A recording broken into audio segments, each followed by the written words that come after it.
You know my sister?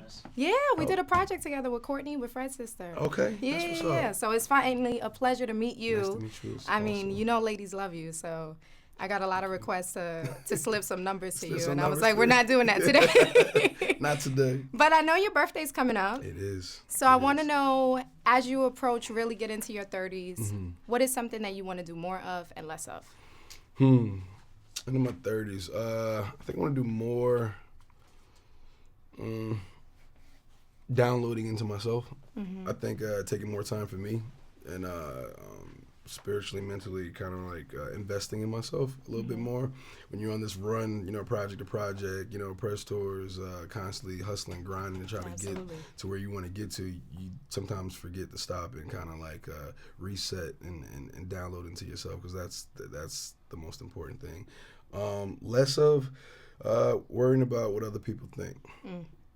Yeah, you got to end that. After Black Panther, I mean, after this, if people have anything to say about you, it'll be shut down. Yeah, with this film. And I want to talk about, of course, everyone talks about your friendship with Ryan and how you all have worked together. Yep. But I never really heard this story. How did you guys meet?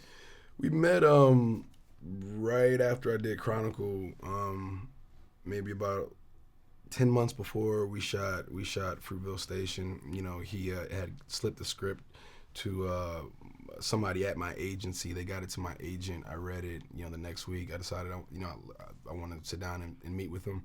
We met at a Starbucks, 20 minutes into the conversation, and I decided to do it. I just knew it was something about him when I met him, and he was like, "Look, Mike, I think you're a star. I want to show the rest of the world that. Let's go do this thing." And from then on, it's been like a brother.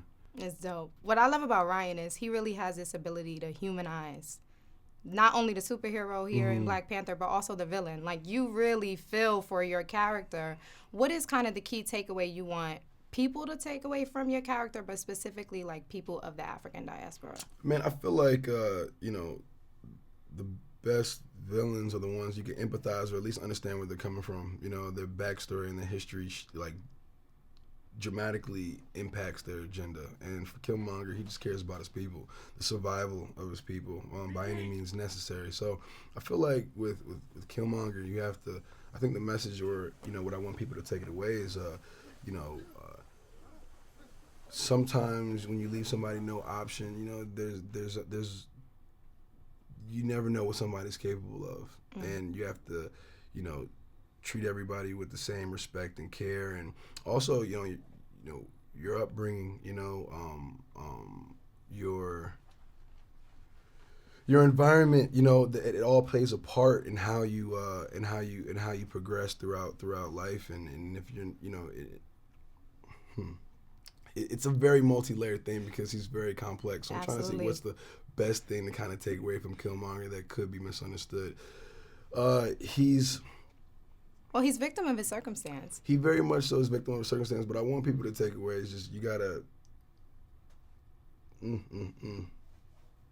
respect people's past to know where they're coming from, and you know, and it can give you a clear idea of where they're going.